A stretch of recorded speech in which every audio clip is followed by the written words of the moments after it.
Bonjour et bienvenue. Aujourd'hui, on s'attaque à un concept que tout le monde croit connaître, la pleine conscience. Mais on va voir que nos sources nous proposent d'aller bien au-delà de la simple application de méditation. On va explorer l'œuvre de John Kabat-Zinn, et c'est une figure, je trouve, assez fascinante. C'est un docteur en biologie moléculaire du MIT qui, dans les années 70, a décidé d'appliquer une vraie rigueur scientifique à des pratiques contemplatives qui sont millénaires. Oui. C'est lui qui a fondé la fameuse clinique de réduction du stress au centre médical de l'Université du Massachusetts. Il a vraiment introduit la pleine conscience dans le monde médical occidental. Exactement. Et l'enjeu de notre discussion aujourd'hui, je crois, c'est de décortiquer sa proposition qui est, au fond, assez radicale. Pour Kabat-Zinn, la pleine conscience, c'est pas juste un remède contre le stress, c'est un diagnostic sur notre état habituel. Il suggère que la plupart du temps, on n'est pas vraiment éveillé. On serait en pilote automatique, c'est ça? C'est ça, dans une sorte de rêve éveillé où notre esprit est toujours ailleurs, dans le passé, le futur, bref, on passe à côté de notre propre vie. C'est une idée assez provocatrice. L'idée que notre état de conscience normal serait en fait une forme de somnambulisme. Les textes nous invitent donc à nous réveiller à la seule vie qu'on ait, celle qui se déroule ici et maintenant. Alors, allons-y. La définition qu'il donne a l'air toute simple, mais en fait, Elle est immense de profondeur. Oui, voilà. La définition officielle, c'est la pleine conscience, c'est faire attention d'une manière particulière, d'accord, délibérément, au moment présent et sans jugement de valeur. Honnêtement, la première fois qu'on lit ça, on peut se dire, bon d'accord, et alors? c'est là que tout se joue en fait. Chaque mot est crucial. Délibérément, ça veut dire que c'est un acte intentionnel. C'est pas un état de bien-être qui nous tombe dessus par magie, non. C'est une décision consciente de ramener son attention. D'accord. Et au moment présent, c'est le cœur du sujet, j'imagine. C'est le cœur du sujet. Nos sources le disent bien, notre esprit, c'est une machine à voyager dans le temps. On ressasse le passé, on anticipe l'avenir, le présent, c'est ce tout petit interstice qu'on rate tout le temps. De valeur. Notre cerveau, il fait que ça. Il colle des étiquettes sur tout.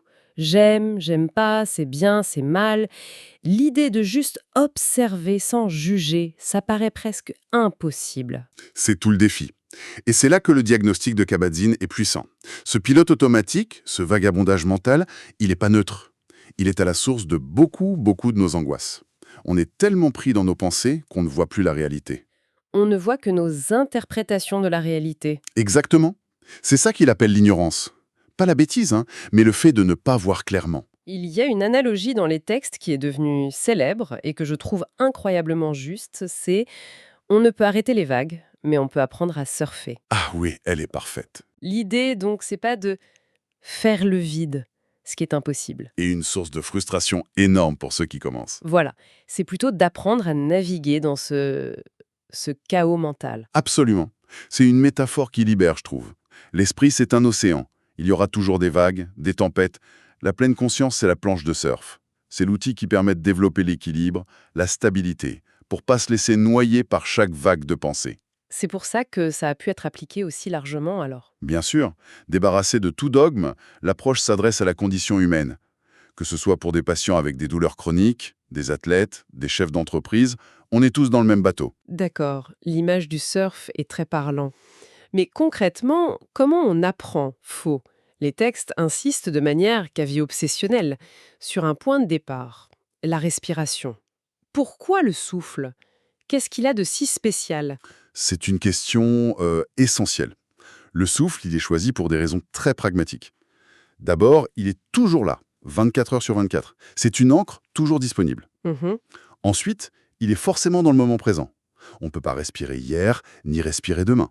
Sentir son souffle, c'est être, par définition, ici et maintenant. Et la consigne est d'une simplicité presque frustrante. Il ne s'agit pas de respirer d'une certaine façon, juste de sentir la sensation de l'air qui entre et qui sort, c'est tout. C'est tout. Et c'est immense. Parce que l'esprit, au bout de, 2 secondes, il va s'échapper. C'est sûr. Il va penser au dîner, à un email. Et le vrai exercice, il est là. L'exercice, c'est pas de ne pas s'égarer, c'est de remarquer qu'on s'est égaré et avec douceur, sans se taper dessus, de ramener l'attention au souffle. Ah, donc chaque retour est une victoire, en quelque sorte. C'est ça. Chaque retour, c'est une répétition. Un curl de biceps pour le cerveau, comme le dit l'auteur. La pratique, c'est ça. Ça m'amène à un autre concept central et qui est profondément contre-intuitif pour notre culture, le non-agir. Il y a cette phrase un peu drôle, ne fais pas n'importe quoi. Assieds-toi là. Ça sonne comme de la passivité, presque de la paresse, non? Justement, le non-agir, c'est pas la passivité. C'est une action intentionnelle d'être. Pense-y, toute notre vie est orientée vers un but. On travaille pour un salaire, on fait du sport pour être en forme. Toujours pour obtenir un résultat. Voilà. Le méditation, c'est peut-être la seule activité humaine où on nous dit « arrête, abandonne l'objectif ». La source le dit magnifiquement, le meilleur moyen d'arriver quelque part est de cesser de vouloir aller où que ce soit.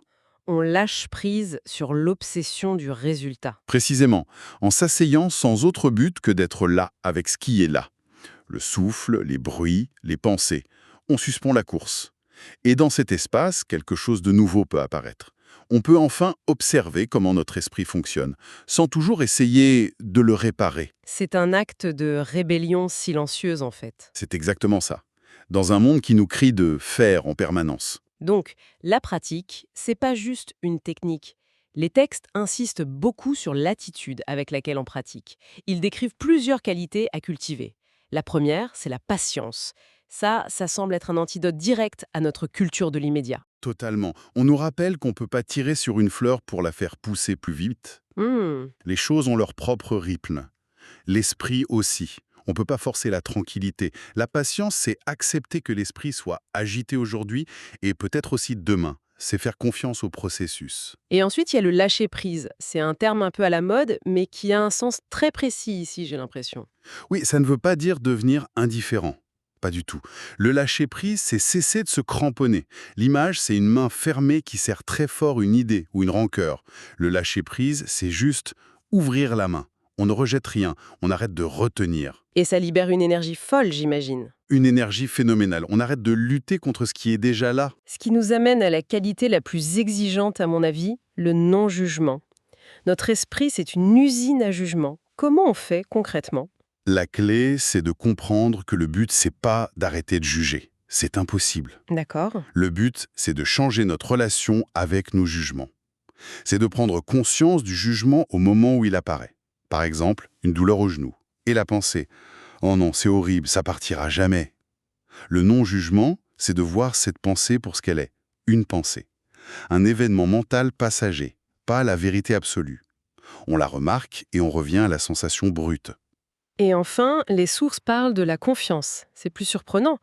La confiance en quoi, exactement? C'est une confiance à plusieurs niveaux.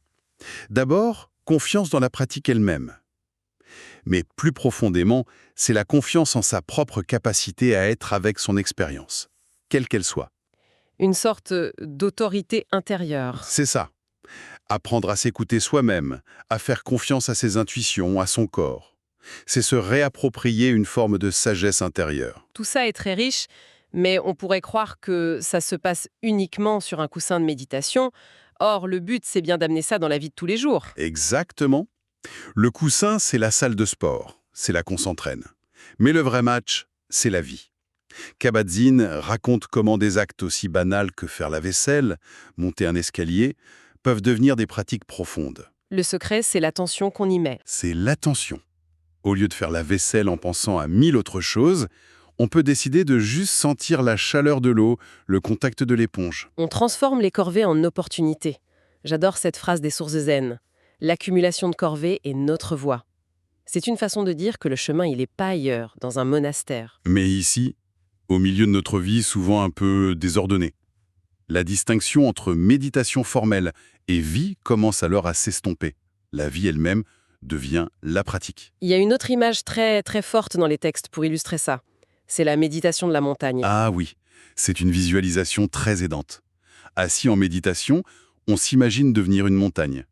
On en ressent la masse, la stabilité, la dignité. La montagne est là, imperturbable, Enracinée. profondément enracinée. Et puis, on observe la météo qui change. Le soleil, les nuages, le vent, la pluie, la tempête, la neige. Mais à travers tout ça, la montagne reste. Montagne. Elle est simplement là et la météo passe sur elle. Et la météo, ce sont nos pensées, nos émotions, les événements de la vie. Précisément, nos joies, nos peines, nos soucis, tout ça, c'est la météo. C'est changeant, c'est impermanent. En s'identifiant à la montagne, on apprend à cultiver cette stabilité intérieure. On peut ressentir la tristesse de la pluie ou la colère de l'orage, mais une partie de nous reste stable. En résumé, si on devait distiller l'essence de tout ça, on pourrait dire que la pleine conscience n'est pas tant une technique qu'une... Une invitation à habiter pleinement sa propre vie, à ne plus la traverser en pilote automatique. C'est exactement ça. Le message fondamental, c'est que la qualité de notre vie est déterminée par la qualité de notre attention. En changeant notre attention, on peut changer la qualité de la journée, comme le disait Thoreau. Il ne s'agit pas de chercher le bonheur ailleurs, mais de le trouver dans la richesse de l'instant, même quand il est difficile. Et pour laisser une dernière pensée à méditer, les sources nous posent une question à la fois simple et vertigineuse. Quelle est ma voie? Oui. Et ce qui est intéressant, c'est que la question n'est pas posée comme un problème à résoudre avec sa tête. C'est plutôt une invitation à faire silence, à écouter attentivement sa propre vie, ici et maintenant. Si on suspendait un instant la course des pensées, qu'est-ce que ce moment précis nous apprendrait sur ce qui compte vraiment pour nous? La réponse, elle n'est pas dans le futur. Elle est déjà là, dans la sagesse silencieuse de l'instant. Merci et à bientôt.